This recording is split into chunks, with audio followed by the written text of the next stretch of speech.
તો દ્વારકા જિલ્લામાંથી બનાવટી પાસપોર્ટ બનાવવાનું કૌભાંડ ઝડપી પાડવામાં આવ્યું છે। દ્વારકા જિલ્લાના તલાટી હાર્દિક રાવલિયા પાસેથી ખોટી રીતે જન્મ દાખલાઓ મેળવી 9 જેટલા લોકો કૌભાંડ આચરતા હતા। સરકારી રેકોર્ડમાં છેડછાડ કરી પોર્ટુગીઝ વિઝા મેળવવા માટે પોરબંદર, વલસાડ, દમણ, દ્વારકા સહિતના 9 જેટલા આરોપીઓ કૌભાંડ આચરતા હતા। દ્વારકા જિલ્લા એસઓજી દ્વારા સમગ્ર મામલે ઊંડાણપૂર્વક તપાસ કરી ડુપ્લિકેટ પાસપોર્ટ બનાવવાની કાર્યપદ્ધતિનો પર્દાફાશ કરાયો હતો।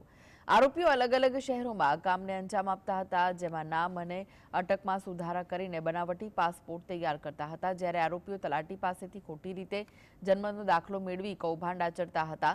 ગુનાહિત પ્રવૃત્તિઓને અંજામ આપવા માટે આરોપીઓ દ્વારા સરકારી રેકોર્ડ સાથે ચેડા કરવાની અને સાચી એન્ટ્રીઓના નાશ કરીને ખોટા જન્મના પ્રમાણપત્ર બનાવવામાં આવી રહ્યા હોવાની જાણકારી મળી હતી। આ પછી સમગ્ર મામલે જામ કલ્યાણપુર પોલીસ સ્ટેશનમાં ગુનો નોંધીને વધુ તપાસ હાથ ધરાઈ હતી। कल्याणपुर में अमुक दिवस पहला एक सरकार तरफी चीटिंग અને ખોટા દસ્તાવેજોના અલગ અલગ કલમો હેઠળ એક ગુના દાખલ થયા હતા। એમાં અત્યાર સુધીમાં અમને 9 આરોપી જેવાને અટક કરી લીધું છે। એમાં જે દ્વારકા જિલ્લા અને પોરબંદર જિલ્લાના જે અલગ અલગ લોકો જે યુકે ઝડપથી જવા ઈચ્છતા હતા, એ લોકોને જે આરોપીઓ છે, આરોપીઓ એના ખોટા દસ્તાવેજ ના આધારે ખોટા પાસપોર્ટ ઊભા કરીને એને યુકે મોકલતા હતા।